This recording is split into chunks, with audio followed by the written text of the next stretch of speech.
خوشخبری یہ ہے، بہت بڑی خوشخبری ہے ماشاءاللہ. آج کیا تاریخ ہے؟ 28 ذی القعدہ.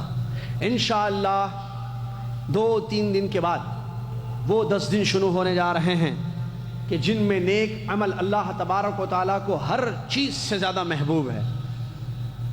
یہ آپ لوگوں کے لیے خوشخبری ہے.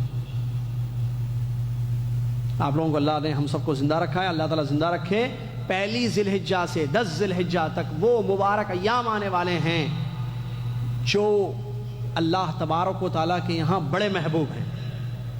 اور اس کو یوٹیوب پہ جہاں ڈالنا ڈالو اس کو، ابھی جو میں بولتے جا رہا ہوں. اللہ تبارک و تعالیٰ نے فرمایا والفجر ولیال عشر، قسم ہے فجر کی، قسم ہے 10 راتوں کی. اللہ تبارک و تعالیٰ نے ان 10 دنوں کی جو پہلی ذی الحجہ سے 10 ذی الحجہ تک کے ایام ہیں، ان کی قسم کھائی اللہ تعالیٰ نے. اور اللہ تبارک و تعالیٰ جب کسی چیز کی قسم کھاتا ہے تو اللہ نے اس میں جو فضیلت رکھی ہے اس کی وجہ سے قسم کھائی جاتی ہے، جیسا کہ اہل علم کا قول ہے. تو ان 10 دنوں کی قسم اللہ پاک نے کھائی ہے، جیسا کہ صحیح تفسیر اس آیت کی ولیال عشر جو حافظ ابن کثیر رحمۃ اللہ نے بیان کیا ہے. 1 ذی الحجہ سے 10 ذی الحجہ تک قسم کھائی اللہ نے ان 10 دنوں کی. رسول اللہ صلی اللہ علیہ وسلم حدیث میں فرماتے ہیں، صحیح حدیث بخاری کی، ما من ایام العمل الصالح فيها یا فيهن احب الى الله من هذه العشر. قیل ولا الجهاد في سبيل الله، قیل یا رسول اللہ ولا الجهاد في سبيل الله، قال ولا الجهاد في سبيل الله الا رجل قد خرج بنفسه وماله فلم يرجع من ذلك بشيء. الحدیث وکما قال رسول اللہ صلی اللہ علیہ وسلم فرماتے ہیں ان 10 دنوں کا نیک عمل اللہ تعالیٰ کے یہاں ہر چیز سے زیادہ محبوب ہے. باقی دنوں میں جتنے اعمال کیے جائیں ان سے زیادہ اچھا ان 10 دنوں کا نیک عمل ہے. تو آپ سے پوچھا گیا کیا جہاد سے بھی افضل ہے؟ فرمایا کہ جہاد سے بھی افضل ہے، الا یہ کہ وہ آدمی جو نکل چکا ہے اپنے نفس اور مال کے ساتھ اور لوٹ کر نہیں آیا ہے. محترم سامعین و ناظرین، یہ حدیث ان 10 دنوں کی فضیلت کو بیان کر رہی ہے کہ کتنے مبارک ایام یہ ہیں. بلکہ علماء کا فتویٰ ہے، ابن قیم رحمۃ اللہ علیہ وغیرہ کے، رمضان کے دنوں سے بھی زیادہ افضل ان 10 دنوں کی فضیلت ہے. بلکہ آخری عشرہ ہے نا رمضان کا، ان کے جو دن ہیں، ایک ہوتا دن ایک ہوتا رات، تو ان دنوں سے بھی افضل ان 10 دن ذی الحجہ کے دن ہیں. البتہ راتیں وہ راتیں ہیں، ایام آخری عشر کی راتیں ہیں ان کی، کیونکہ ان میں سے ایک لیلۃ القدر ہوتی ہے، اسی لیے وہ راتوں میں وہ فضیلت ہے. لیکن دنوں میں اطلاقی طور پر ان 10 دنوں کی فضیلت تمام دنوں پر ہے. تو یہ بہت بڑی خوشخبری ہے ہمارے لیے کہ اللہ تبارک و تعالیٰ ایک ایسا موقع ہمیں دے رہا ہے کہ جس میں ہم خوب نیک عمل کریں. اور اللہ تعالیٰ کو سب سے زیادہ پسندیدہ اعمال ہیں. جب اللہ تعالیٰ، اس کا فائدہ کیا ہے؟ اگر ہم وہ کام کریں گے جو اللہ کو زیادہ پسند ہے تو اللہ تعالیٰ ہم سے خوش ہو جائے گا، اللہ راضی ہو جائے گا ہم سے. جب اللہ ہم سے خوش ہوگا، اللہ راضی ہو گیا، ہماری دنیا بھی بن گئی، ہماری آخرت بھی بن گئی. آدمی دنیا بنانے کے لیے پیسہ کماتا ہے، سہولیات کا انتظام اپنے گھر میں رکھتا ہے تاکہ دنیا اس کی سکون سے گزرے، لیکن دنیا بنتی ہے نیک عمل سے. اللہ تعالیٰ نے فرمایا من عمل صالحا من ذکر او انثى وهو مؤمن فلنحيينه حیاة طیبہ ولنجزیہم اجرہم بأحسن ما كانوا يعملون. جو نیک عمل کریں گے، مرد ہو یا عورت، اس حال میں کہ وہ مومن ہیں، تو ہم ان کی زندگی کو بہترین بنا دیں گے، ضرور بضرور ان کو اچھی زندگی، گولڈن لائف عطا کریں گے، اور قیامت کے دن ان کے کیے کا بہترین بدلہ ہم ان کو دے دیں گے.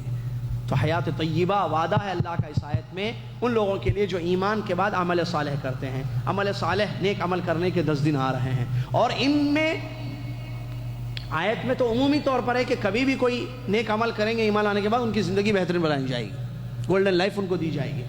اس حدیث میں تو خوشخبری ہے کہ 10 دنوں کا نیک عمل اللہ کو باقی دنوں کے اعمال سے زیادہ محبوب، زیادہ پسندیدہ ہے. تو کتنا بڑا چانس مل رہا ہے ہمیں کہ پہلی ذی الحجہ سے ہم تیار ہو جائیں نیک عمل کرنے کے لیے، خالص اللہ کے لیے. کیا کرنا ہے نیک عمل؟ نیک عمل بہت ہیں. نماز پڑھنا نیک عمل، قرآن پڑھنا نیک عمل، بیمار کی تیمارداری کرنا نیک عمل، مسافر کی مدد کرنا نیک عمل، حاجیوں کی خدمت کرنا نیک عمل، پڑوسیوں کا خیال کرنا نیک عمل، ماں باپ سے ادب سے بات کرنا نیک عمل، ایک دوسرے کو سلام کرنا نیک عمل، ایک دوسرے کے کاموں میں ہیلپ کرنا، مدد کرنا نیک عمل، قرآن کی تلاوت نیک عمل، ذکر و اذکار نیک عمل، دعائیں پڑھنا نیک عمل، درود شریف پڑھنا نیک عمل، نیک عمل بہت ہیں، قبرستان جانا، قبرستان کی زیارت کرنا نیک عمل، بہت ہے نیک عمل۔ ان 10 دنوں میں ایک بڑا نیک عمل ہے، وہ ہے بیت اللہ کا حج۔ جو لوگ حج کرنا چاہتے ہیں تو اس میں کوئی شک نہیں ہے کہ یہ بھی بہت بڑا عمل ہے، کیونکہ یہ اسلام کا ایک رکن ہے، 5 میں سے ایک رکن یہ ہے کہ بیت اللہ کا حج کریں۔ اسی طریقے سے جو حج نہیں کر رہے ہیں ان کے لیے ایک بہت بڑا نیک عمل ان 10 دنوں میں خصوصی طور پر ہے، اور وہ ہے عرفات کے دن کا روزہ۔ حدیث میں نبی صلی اللہ علیہ وسلم سے سوال کیا گیا عرفہ کے روزے کے بارے میں، تو آپ نے فرمایا کہ سال بھر کے گناہ بخش دیے جاتے ہیں اس سے۔ اب اس میں ایک مسئلہ یہ آیا کہ عرفہ کے دن کا روزے کا مطلب جب یہاں عرفہ ہوگا سعودی عرب میں تو پوری دنیا والے اسی دن روزہ رکھیں گے یا 9 تاریخ کے دن روزہ رکھیں گے؟ سوال جواب دوسرا صحیح ہے، 9 تاریخ کے، یہی علماء کا فتویٰ ہے کہ 9 تاریخ کے دن روزہ رکھیں گے، اس لیے کہ حدیثیں جو آئی ہیں اس میں 2 الفاظ ہیں، ایک یوم عرفہ ہے اور یوم التاسع ہے۔ ایک حدیث میں ایک حدیث میں یہ ہے کہ عرفہ کا دن، اور ایک حدیث میں ہے کہ 9 تاریخ۔ تو اگر ہم عرفہ کا دن مراد لے کر ساری دنیا میں جب یہاں عرفہ کا دن ہوگا اس دن روزہ رکھیں گے، تو دوسری روایت میں 9 تاریخ کا جو لفظ آیا تو 9 تاریخ تو نہیں ہوئی آپ کے پاس، تب آپ کیسے روزہ رکھ رہے ہیں؟ اسی لیے علماء نے یہ فتویٰ دیا ہے کہ آپ اپنے ملکوں میں جب 9 تاریخ ہوگی اسی دن آپ عرفہ کا روزہ رکھیں گے۔ یہ بہت بڑا عمل ہے، اس سے سال بھر کے گناہ معاف ہو جاتے ہیں، اور یہ 10 دنوں میں سے ایک دن کا عمل ہے۔ اسی طریقے سے 10 ذی الحجہ کے دن جانوروں کی قربانی دینا ان لوگوں کے لیے جو حج نہیں کرنا چاہتے ہیں، اضحیہ جس کو کہتے ہیں، عید کی قربانی، یہ بھی بہت بڑا نیک عمل ہے۔ اور یہاں مسئلہ بتا دوں، جو آدمی عید کی قربانی دینا چاہتا ہے، جیسے آپ پاکستان میں، انڈیا میں، یا آپ یہاں جدہ میں، تو آپ 1 تاریخ سے قربانی دینے تک 10 تاریخ تک اپنے بال اور ناخنوں کو نہ نکالیں۔ کیا آپ کے بیوی بچے بھی اس میں شامل ہیں؟ نہیں۔ آپ من اراد ان یضحی، جو اضحیہ کرنے کا ارادہ کرتا ہے، جو قربانی عید کی دینا چاہتا ہے 10 تاریخ کے دن عید کی قربانی، تو اس کے لیے چاند دیکھنے، ذی الحجہ کے چاند سے لے کر آخری تک، کب تک؟ قربانی دینے تک بال اور ناخن نکالنا منع ہے، یہ سنت ہے، اس کا اہتمام۔ اس کے علاوہ جو چاہے آپ کریں، نیک اعمال بہت قیمتی ایام ہے 10 دن، ان میں بڑی فضیلت ہے، علم حاصل کرنا بھی ایک بہت بڑی عبادت ہے، اور نیک اعمال تو مختلف ہیں جیسا کہ کچھ ہم نے ذکر کیے ہیں۔ کہیں ایسا نہ ہو کہ 10 دن آئیں اور چلے جائیں اور ہم اللہ کی پسندیدہ کام نہ کریں۔ آدمی کمپنی میں اپنے باس کو خوش کرنا چاہتا ہے، بیوی شوہر کو خوش کرنا چاہتی ہے، بعض ایسے بھی شوہر دنیا میں ہیں، آپ کو شاید تعجب ہوگا، جو بیویوں کی خوشی کے پیچھے دوڑتے رہتے ہیں ہمیشہ۔ تو یہ جو اپنے ساتھیوں کو، اپنے سے بڑوں کو خوش کرنے کا ہوتا ہے، کیوں؟ بڑا خوش ہو جائے گا، باس خوش ہو جائے گا، مسئلے حل ہو جائیں گے، ہمارے کمپنی کا مینیجر خوش ہو جائے گا، سیلری بڑھ جائے گی۔ تو آدمی جو ہے اس کے لیے خوش کرنے کی کوشش کرتا ہے، اپنے بڑے کو، اپنے مینیجر کو، اپنے باس کو، اپنے ذمہ دار کو۔ اللہ تبارک و تعالیٰ سب سے بڑا ہے۔ اذان میں مؤذن صاحب ہمیشہ آپ کو یاد دلاتے رہتے ہیں، لیکن شاید الفاظ پر کبھی غور نہیں کیا۔ اللہ اکبر، اللہ اکبر، اللہ اکبر، اللہ اکبر، کتنی مرتبہ سنے بچپن سے؟ اللہ سب سے بڑا ہے، اللہ سب سے بڑا ہے، تو اللہ سے بڑھ کر کوئی نہیں ہے۔ جب رب کو ہم نے خوش کر دیا تو پھر دنیا بھی ہماری سنور گئی، آخرت بھی ہماری بن گئی۔ کامیاب ہے وہ شخص جس کا رب اس سے خوش ہو جائے، رب جس کا اس سے خوش ہو جائے۔ ہم سب کا رب اللہ رب العالمین ہے، اگر ہم سے خوش ہو جائے تو ہمارے لیے اس سے بڑی خوشخبری کا، اسی لیے میں نے کہا دورے میں ایک بہت بڑی خوشخبری آپ لوگوں کے لیے ہے۔ 10 دنوں کا نیک عمل اللہ کو بہت، ایک ہوتا ہے پسند، ایک ہوتا ہے احب، اللہ کو زیادہ پسند ہے، حدیث کے یہ الفاظ ہے، تو زیادہ پسندیدہ کام نیک اعمال ہیں 10 دنوں میں۔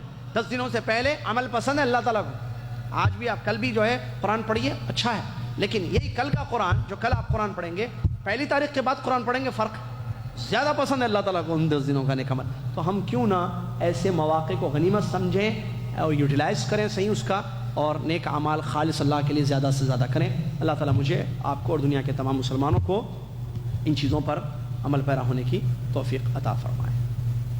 جانے سے پہلے کلاس ختم ہوگی ہماری، اور جنہوں نے حاضری نہیں دی، اکرم بھائی کے پاس پرچی رکھی ہوئی ہے، وہ ضرور حاضری دیں، وہ ضرور حاضری دے دیں۔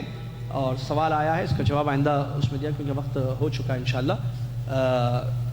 آئندہ کلاس میں جو ہے سوالات کے جوابات بھی دیے جائیں گے، اور اس سوال کا بھی جواب دیا جائے گا جو پرچی میں ہم تک پہنچایا گیا ہے۔ جو بھائی، سارے بھائیوں سے گزارش ہے اور بہنوں سے بھی کہ رجسٹریشن کیا کہتے ہیں، حاضری، اٹینڈنس بہت ضروری ہے، آپ اپنی اٹینڈنس یہاں جو بھائی ہیں اکرم بھائی کے پاس اور بہنیں جو ہیں اوپر پہنچا دیا گیا ہے خواتین کے پاس، وہ اٹینڈنس ضرور اپنی لگائیں۔ جزاکم اللہ خیر۔ کفارۃ المجلس پڑھ لیں اور دروس کا سلسلہ جاری ہے۔ ابھی جمعہ کا خطبہ مسجد عزیزیہ میں ترجمہ ہوتا ہے، مغرب کے بعد حج کا درس وہاں بھی ہو رہا ہے، اور پیر کے دن بھی حج کا درس ہوگا انشاءاللہ۔ جزاکم اللہ خیر۔